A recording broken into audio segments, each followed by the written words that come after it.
လက်တယ်အောင် ညင်းသီးထည့်မယ်ပေါ့နော်ညင်းသီးလည်းလီပထည့်မယ်ပြီးရင်ထည့်မယ်ညင်းသီးကျက်တော့ဖြူလေးကဖိပြီးတော့အားဆောင်တော့โอเคညက်ထည့်ပြီးရင်ဒီနေ့ထည့်ရတာပြီးโอเคထည့်ပြီးအားနေနဲ့ထည့်မယ်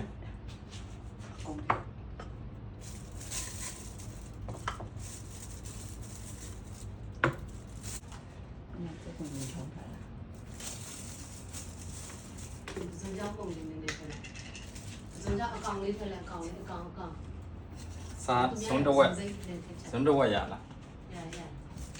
ဝက်ဒါကြမှာစနမောဆုံးဖြာလေးဆုံးကြပြပါသူရတယ်ပဇွန်စိတ်နဲ့ချက်တာဒါပေမဲ့ဘုတ်ကတော့ပဇွန်စိတ်မဖြစ်ပါဘူးပဇွန်ကြောင့်ဖုတ်ထက်ပဇွန်ကြောင့်ရပြီပဇွန်လောက်ထည့်လိုက်ပြီးပြီးရင်ဟင်ခမော့ရလာဟင်ခမော့လောက်လဲပဇွန်လောက်ထည့်ပြီးဒါပြီလားနေโอเคဒီစေးပြီးထည့်လိုက်โอเคတော့လက်မှာရတာလေးချက်တော့โอเคအဲ့ဒီစေးတယ်အဲ့ဒီကိုဖွင့်ထားတော့ပုံလေးထုတ်ထားလိုက်အဲ့ဒီဆက်တယ်โอเคလေးချလို့ရလေးချလို့ရပြီဒီဖွင့်မယ်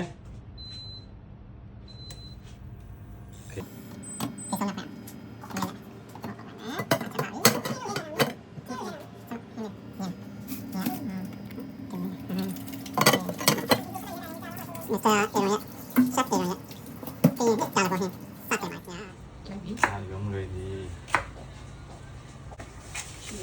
ဒီတော့နော်ရုံးလေးဒီပြီးရင်ထည့်ရမယ်โอเคဒါရင်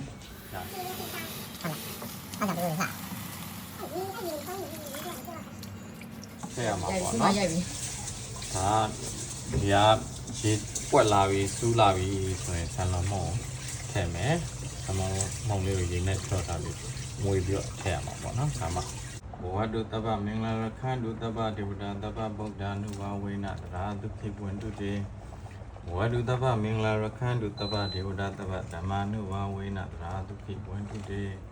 ဘောဝတုတ္တပမင်္ဂလာရခန္တုတ္တပဒေဝတာတ္တပသံဃာနုဝဝေနတရာဒုက္ခိပွင့်တုတေမြေတာလေးပို့ရုံးလေးဒီထည့်ပြီဒီနာမွေ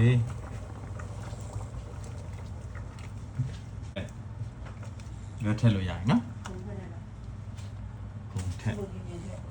ပုံကြည့်ရင်ထည့်โอเคမြို့သေးနောက်ဆုံးမှာမြို့ထည့်ဒီရထည့်မယ်ပြင်တာလဘောဟင်းချက်နော်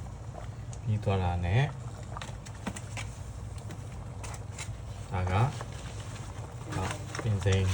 မွေးသွားနော်ဒီရတယ်ပြင်စိန်လေးထည့်လိုက်တယ်မွေးပါပြင်စိန်နာလေးစားခြင်းပဲဖြစ်တယ်ဒါဆိုရင်ရပါပြီနာမည်ချလို့ရ10မိနစ်လောက် Thank you ပါစวัสดีครับ